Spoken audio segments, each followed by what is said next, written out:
Now, for more on Google Music, let's bring in a guest with a unique perspective on the music industry. Mike Jones was the CEO of MySpace from October of 2010, resigning this year after the company was acquired by Specific Media back in June. During that time, he managed one of the most ambitious turnaround efforts in the history of the internet as its users migrated to Facebook.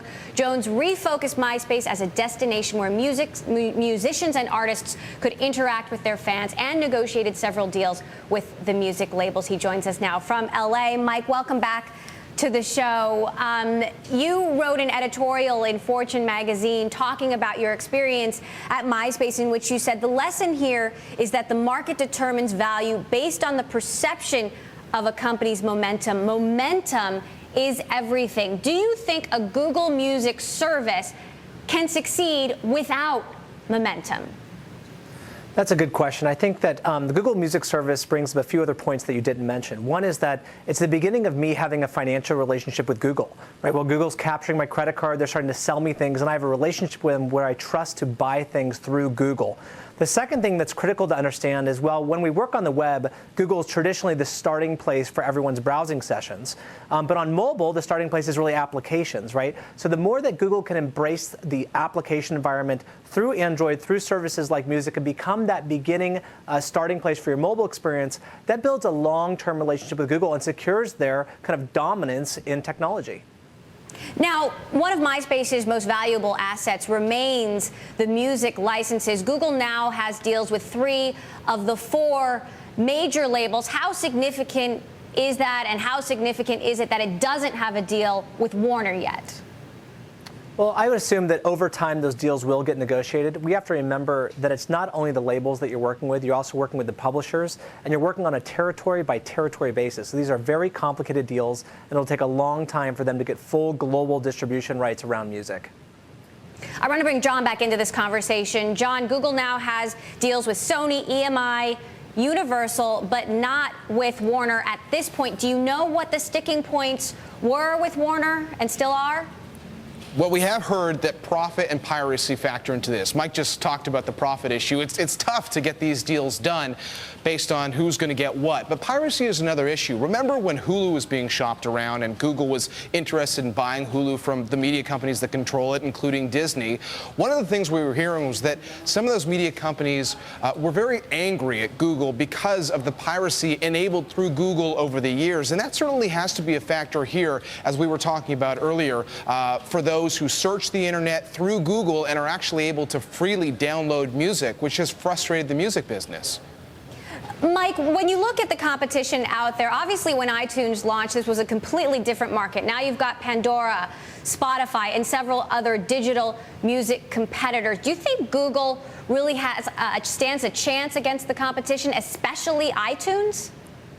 I think that Google on Android absolutely does. I mean, if Android's going to be your base operating system on a phone, then there's no reason why you wouldn't utilize the Google Music service. That's just natural. And I think with Spotify and Pandora, they're very different products, right? I mean, Pandora has a fantastic radio-based product, and Spotify has a model where you pay a subscription fee and you get, in essence, unlimited music listening. That's very different than what Google's talking about, which is both a stock locker service that exists in the cloud and a store where they're selling individual tracks. So what, Mike, do you think could Google do better than some of these other services? What does Google have to offer? Why use Google? Well, I think that Google is going to rely on, first, their kind of dominance on various browser platforms and the mobile platforms. So they'll be into the kind of position of ubiquity. You can get your access anywhere through Google. You can access your music wherever you want. They're going into this cloud services model where, in essence, you can move all your already purchased songs into Google's Locker service and then access them again from any platform. So they kind of solve your local storage issues. Price will obviously be a massive issue with consumers, and obviously they price it similarly to iTunes, so there's no necessary competitive advantage there. But the reality is that there's more and more phones being built with the Android operating system. And when you buy that phone, my guess is that different carriers might be willing to subsidize that phone cost for you to embrace that music service. So I wouldn't be surprised if you saw carriers using the music service as a leverage point for you to choose one phone operator versus another. And Google wants more and more Android phones to be sold. Okay, Mike, in October of 2010, he undertook a massive task to make MySpace popular again. Well, it turns out that the business was easier to change than people's perceptions, and those perceptions matter. Jones recently wrote in Fortune magazine, "We chose to keep the MySpace brand. This was a mistake. We found that regardless of how much we improve the product or the marketing message, consumers' memories about the brand were too strong." Now, Mike is with us again from LA. And last time we talked, Mike, you were still working at MySpace, but you've been more frank recently about exactly what went wrong. Give us the real story. What happened? Sure. Well, and I think the lessons that MySpace learns as a Web 1.0, Web 2.0 brand is something important that our industry generally needs to accept, right? Which is that when you have a company like MySpace that grows so quickly and has kind of a global footprint, that brand becomes very, formalized in the audience's mind. And when we went to kind of reinvent MySpace, we found that no matter how much we did around the product and the strategy, we kept running into kind of old legacy feelings around the brand. And I think this is really a challenge for companies that have a business and brand that are specifically attached. So unlike Google, where they might have YouTube, Gmail, and Google.com as subordinate or separate brands, MySpace, AOL, and Yahoo really rely on that singular primary brand. And I think the problem is that if you try to change the fundamentals of that business underneath that brand, that's a very difficult thing for consumers to understand. Now, MySpace was bought by Specific Media. I recently sat down with Specific Media's CEO, Tim Vanderhook. Take a listen to what he had to say about his vision for MySpace. Facebook is what I did yesterday. Twitter is what I'm doing right now. And what MySpace will be is what I'm going to be in the future. Mike, what do you think he means by that? Well, I think there's a belief that MySpace can be an aspirational profile. It can kind of be who you want to become, and you can create a different type of relationship there than you have with traditional services like Twitter and Facebook. I think the market in certain cases is showing there's a need for that, and there's other services that have been surrounding that, and MySpace has an opportunity to dive into that, to dive in that strategy as well. So you think MySpace can be saved under its current name?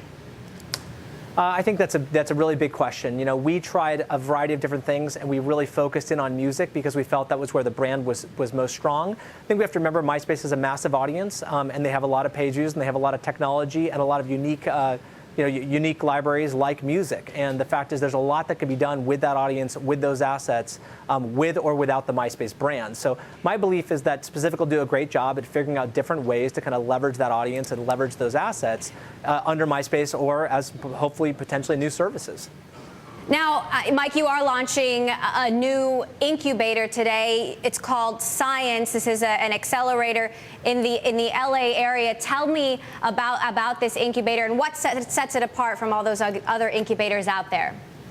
Absolutely, and we really use the term studio. So what Science is it's a platform where we've come together to basically both form new businesses internally, strategically advise and invest in interesting startups, and then also look at later stage assets that we think we can kind of transform with innovation.